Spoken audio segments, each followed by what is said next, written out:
He was the most beloved king of Israel, a brave warrior, poet, worshiper, anointed by God, feared by his enemies. But even the greatest of men can fall from the highest place. A glance, a desire, a decision that would mark his destiny and that of all his descendants. Please, I haven't done anything. I am a loyal soldier. I don't deserve this. You are that man. The sword shall never depart from your house.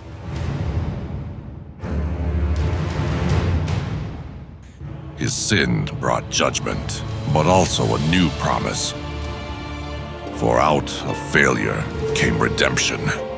Out of shame arose the lineage of the Savior. Create in me, O God, a clean heart.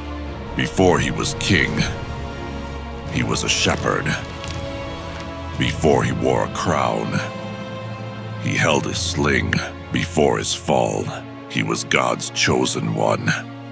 David, the anointed one, the one who danced before the ark, the one who composed psalms beneath the stars, the warrior who unified Israel, and the servant who captured the heart of the Most High.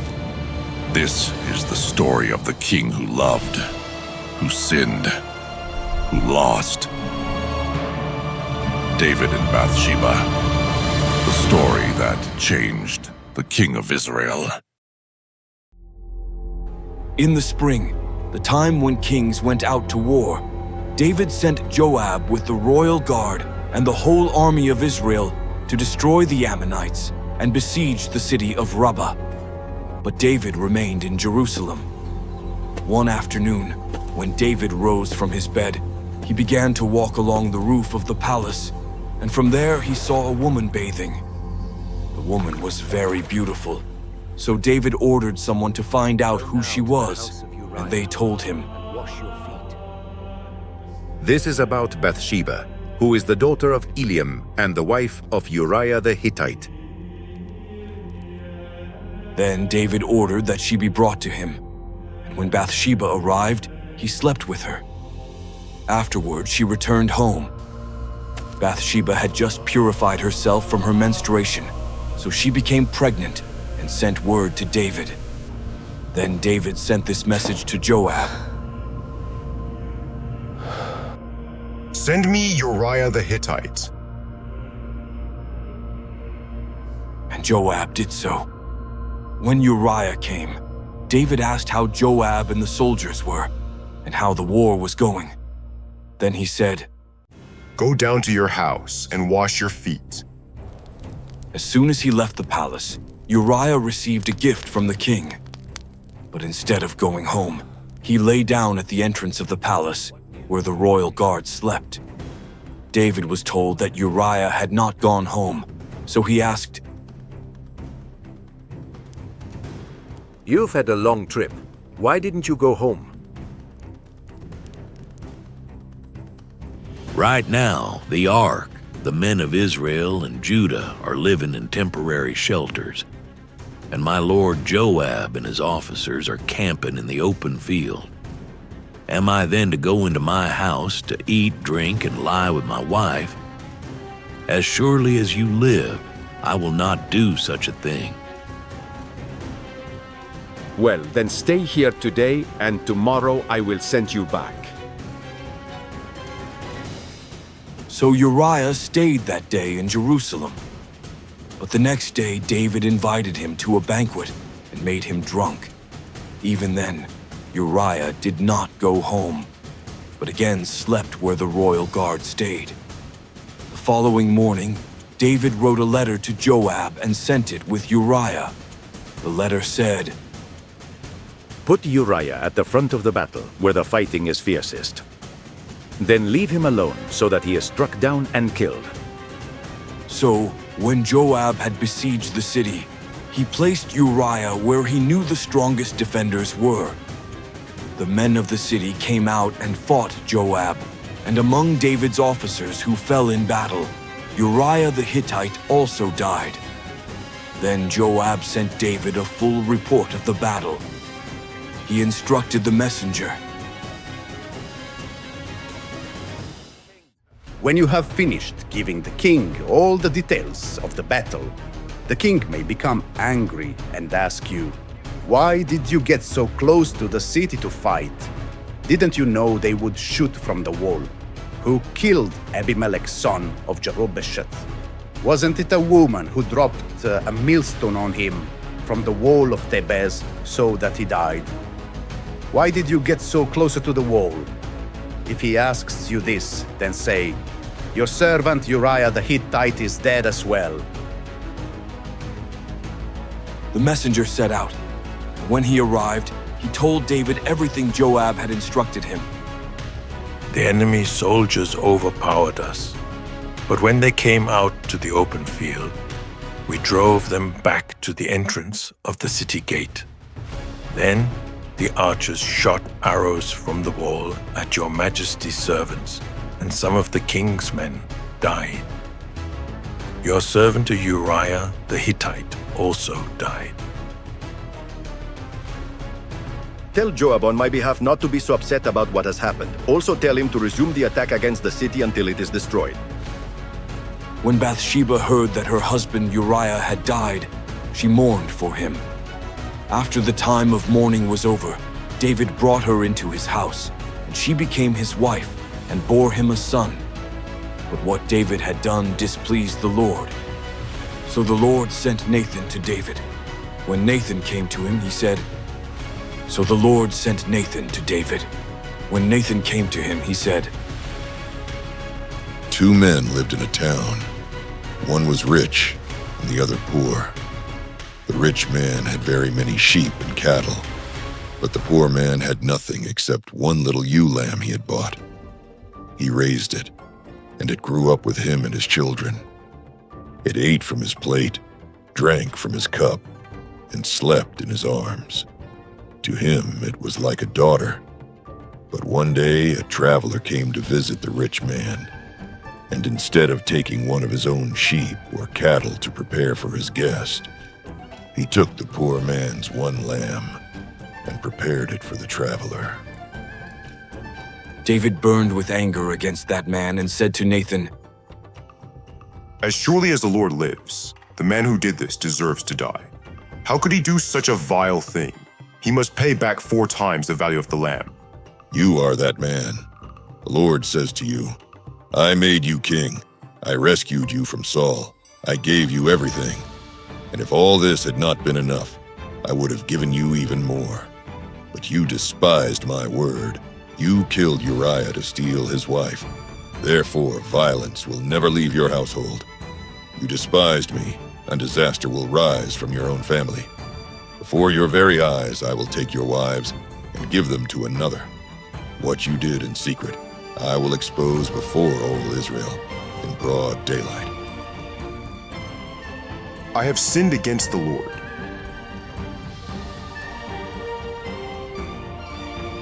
The Lord has taken away your sin. You will not die, but your son will die, for by your actions you have shown utter contempt for the Lord. Then Nathan went home, and the Lord struck the child that the wife of Uriah had borne to David, and the boy became gravely ill. David pleaded with God for the child. He fasted and spent the nights lying on the ground. The elders of his household stood beside him to get him up from the ground, but he refused, and he would not eat with them. On the 7th day, the child died. David's officials were afraid to tell him the child was dead, for they said, When the boy was still alive, we spoke to the king, but he would not listen to us. How can we tell him the child is dead? He may do something desperate. But David noticed his officials whispering, and he realized what had happened. So he asked, Is the child dead? Yes, he is dead. Then David got up from the ground. He washed, put on lotions, and changed his clothes. He went into the house of the Lord and worshipped. Then he returned to his house, asked for food to be brought to him, and he ate. What kind of behavior is this? When he was alive, you fasted and cried, but now that he has died, you get up and start eating. Afterward, David went to comfort his wife Bathsheba, and he slept with her. She gave birth to a son, and they named him Solomon. The Lord loved the child, and sent word through the prophet Nathan to give him the name Jedediah by the Lord's command. Meanwhile, Joab fought against Rabbah of the Ammonites and captured the royal citadel. Then he sent messengers to tell David, I have just attacked Rabbah and captured the water supplies. Now I ask you to mobilize the rest of the troops to besiege and capture the city. So David, mustering all his troops, marched against Rabbah, attacked it, and captured it. He took the crown of gold from the head of the Ammonite king. It weighed a talent and was set with precious stones, and it was placed on David's head. He carried off a great quantity of plunder from the city. He brought out the people who were there and put them to work with saws, picks, and iron axes, and also forced them to labor at brick kilns. David did the same to all the Ammonite towns. Then he returned with all his troops to Jerusalem. Some time later, the following happened. Absalom, son of David, had a very beautiful sister named Tamar, and Amnon, another son of David, fell in love with her. But since Tamar was a virgin, Amnon became so frustrated that he felt sick, for it seemed impossible for him to do anything to her. Now Amnon had a very crafty friend named Jonadab, son of Shimea, David's brother. How is it that you, a prince, look worse every day? Why don't you tell me what's going on with you? I'm very much in love with Tamar, the sister of my half-brother Absalom. Go, lie down and pretend you are sick. When your father comes to see you, say, please let my sister Tamar come to feed me. So Amnon lay down and pretended to be sick. When the king came to see him, Amnon said, Please let my sister Tamar come and make 2 cakes for me right here and serve them to me. So Tamar went to her brother Amnon's house, where he was lying down. She took some dough, kneaded it, made the cakes in his sight, and baked them. Then she took the pan and served him. But he refused to eat and said,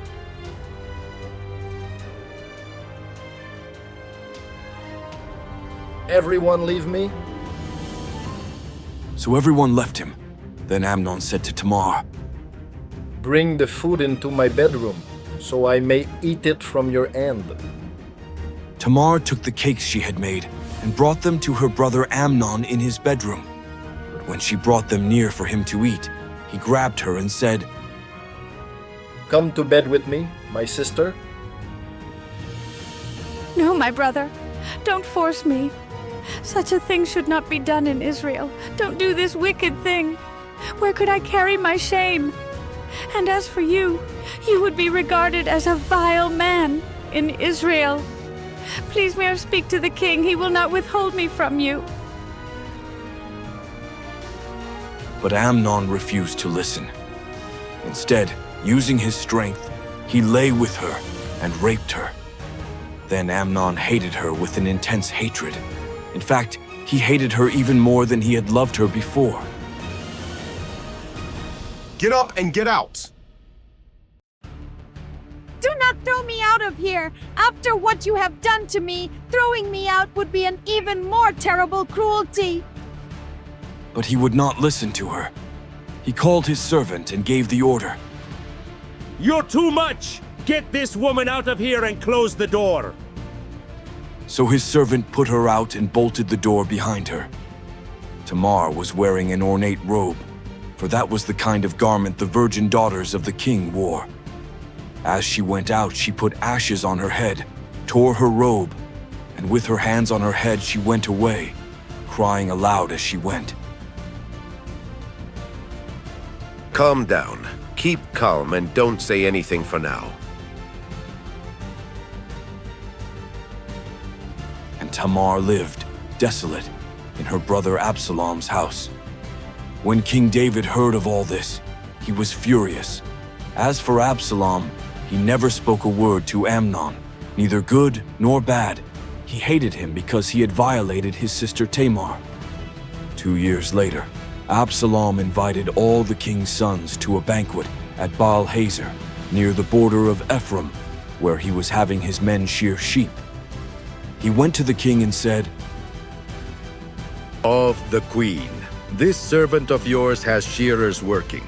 I beg your majesty to come with your court." No, my son. We should not all go, as we would be a burden to you. Absalom urged him, but the king refused to go, though he gave him his blessing. Then Absalom said, "Since you are not coming, why don't you let my brother Amnon accompany us?" Why should he go with you? But Absalom pressed him until he consented, and Amnon and the rest of the king's sons went with him. Now Absalom had instructed his servants, "Do not lose sight of Amnon, and when his heart is merry with wine, I will give the signal to attack and you will kill him. Do not be afraid, for it is I who gives the order." The servants did to Amnon just as Absalom had ordered. Then all the other sons of the king got up, mounted their mules, and fled. They were still on the way when a rumor reached David. "All the king's sons have been killed." The king stood up, tore his robes in mourning, and lay down on the ground. All his officials with him also tore their garments. But Jonadab, son of Shemiah, David's brother, spoke up. "My lord must not think that all the princes have been killed. Only Amnon is dead. This has been Absalom's plan ever since the day Amnon violated his sister Tamar. My lord, the king, must not be distressed by the false report that all your sons are dead. Only Amnon is dead." The watchman looked up and saw many people coming down the hillside along the road west of Horonaim. He went and reported to the king. "I see people coming along the road from Horonaim down the mountainside." Meanwhile, Absalom had fled. Then Jonadab said to the king, "Here come the king's children, just as I told you." Absalom stayed in Geshur for 3 years. And when King David had been comforted concerning Amnon's death, he longed to see Absalom. 2 years later, Joab noticed something important. The king deeply missed his son Absalom, so he devised a plan to bring him back. When the woman came before the king, she bowed with her face to the ground and said, "Help me, my lord the king." "I am a poor widow. My husband died and I have 2 young ones. One killed the other in a fight, and now my whole family is demanding that I hand over the murderer so they can kill him." Go home, and I will issue an order on your behalf. "Let the blame fall on me and my family, not on His Majesty or his throne." If someone threatens you, bring them to me, so they won't bother you again. I beg you, invoke the Lord your God, so that the avenger of blood will not kill the other son also, thus destroying my family line. As surely as the Lord lives, not a hair of your son's head will fall to the ground." May the king permit me to say one more thing. Why then refuse to bring back your banished son? We are like water spilled on the ground, which cannot be gathered up again. I will ask you something, and I urge you not to hide anything from me. Speak, my lord the king. Was it not Joab who instructed you in this? As surely as you live, my lord, it was Joab. He told me what to say in order to change your mind. But you, O king, have the wisdom of an angel of God. Very well. Go. Bring Absalom back. Joab bowed down and thanked the king. Then he went to Geshur, brought Absalom back to Jerusalem. Permítase que se retire a su casa y nunca más me visite. So Absalom returned, but was forbidden to see David. In all Israel, there was not a man so highly praised for his handsome appearance. From the top of his head to the sole of his foot, he was without blemish. His hair was thick and heavy, and once a year, when he cut it, it weighed over 200 shekels by the royal standard. He had 3 sons and a daughter named Tamar, who was very beautiful. For 2 years, Absalom lived in Jerusalem without seeing the king. One day he asked Joab to go to the king on his behalf, but Joab refused. Absalom sent for him a second time, and still Joab refused. Then Absalom said to his servants, Joab's field is next to mine, where he has barley. Go and set it on fire. So Absalom's servants set the field on fire. Then Joab went to Absalom's house and demanded, Why did your servants set my field on fire? I asked you to speak to the king on my behalf, but you didn't want to. It would have been better to stay in Geshur. I will go myself before my father, and if I have sinned, let him kill me. So Joab went to the king and told him this. Then the king summoned Absalom, and he came and bowed down with his face to the ground before the king. And the king kissed Absalom. After some time, Absalom began to prepare his rebellion. He acquired chariots, horses, and 50 men to run ahead of him. Every morning, he would stand by the road leading to the city gate, and whenever anyone came with a complaint to be placed before the king for a decision, Absalom would call out, What town are you from? Your cause is just, but no one from the king will attend to you. If I were a judge, I would bring justice to everyone. Absalom greeted the people with embraces and kisses, winning the hearts of the men of Israel. After 4 years, he asked the king for permission to go to Hebron to fulfill a vow he had made to the Lord. David approved. But secretly, Absalom sent messengers throughout Israel with this message.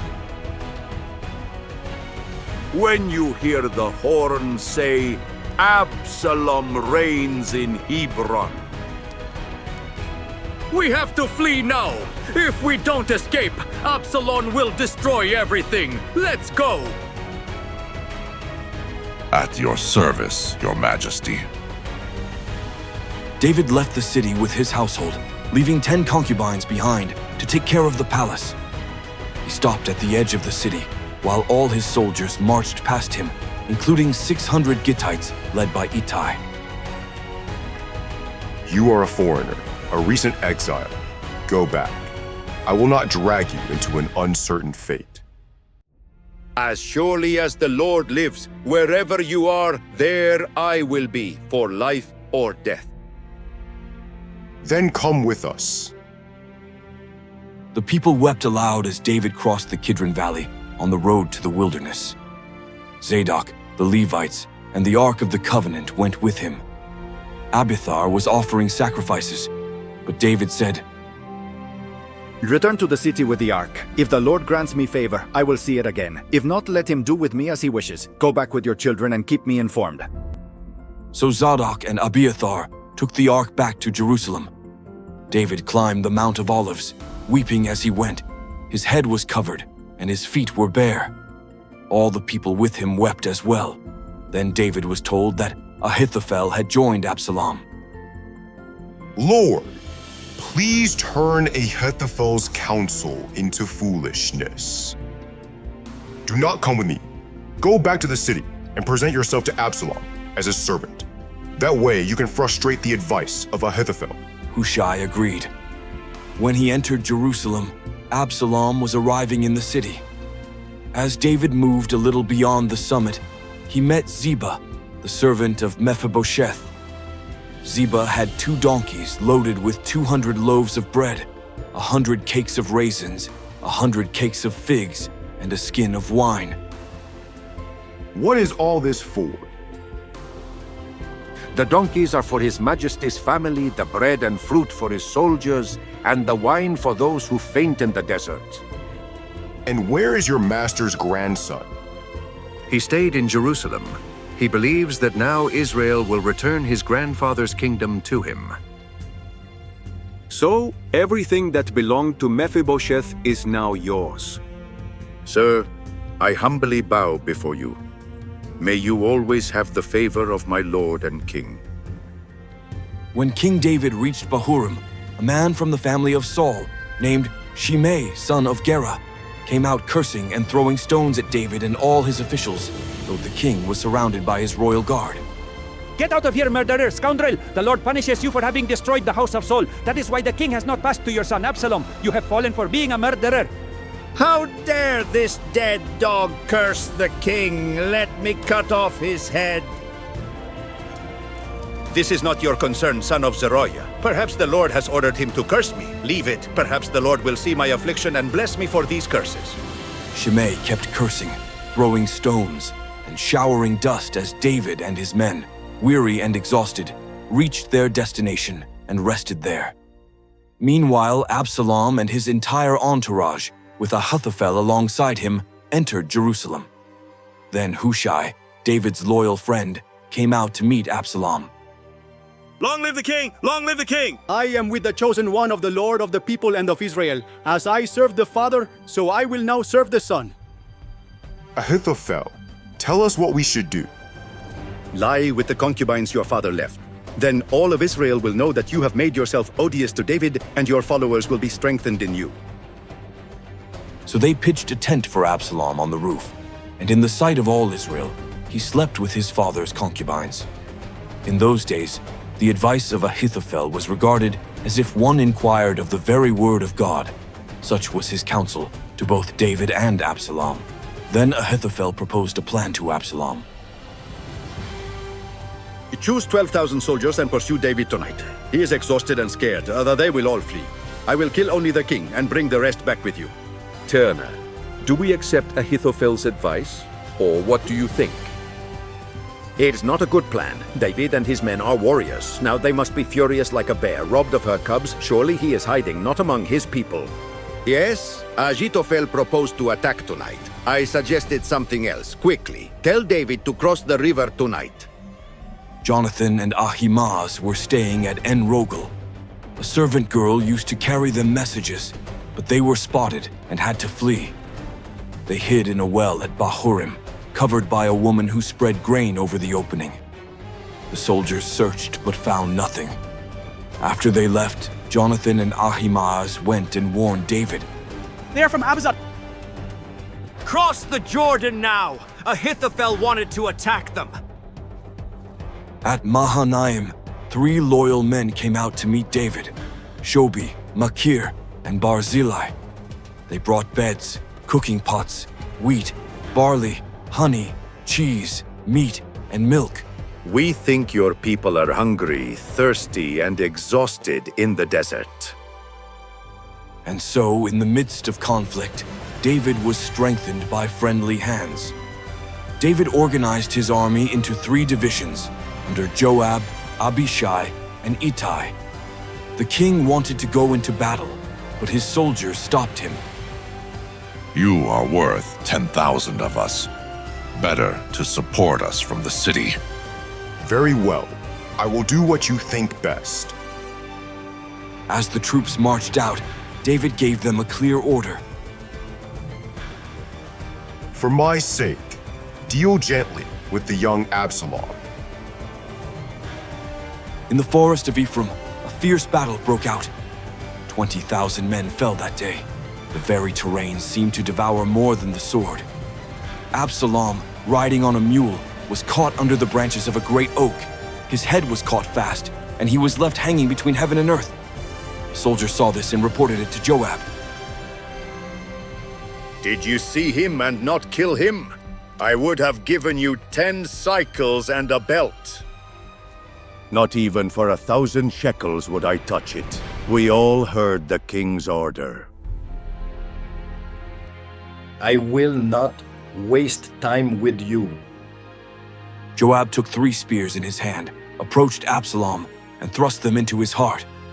Then his armor-bearers closed in and finished him off. The army stopped the pursuit, and they buried Absalom's body under a great heap of stones in the forest. In his lifetime, Absalom had built a monument in his own name, where he said he had no son to carry on his memory. Ahimaaz asked to run with the news. Let me run to the king and tell him the Lord has delivered him. Not today. The king's son is dead. But Ahimaaz kept insisting until Joab finally let him go. So Ahimaaz ran by way of the plain and outran the Cushite. David was sitting between the two gates, waiting for news. The watchman saw two men running toward the city. One of them runs like Ahimaaz. He is a good man.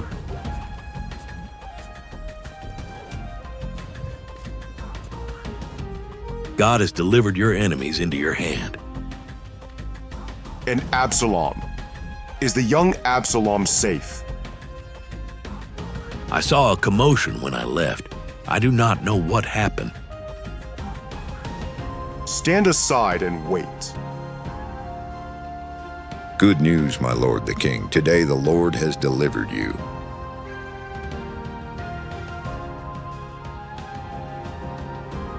And Absalom, is my son safe?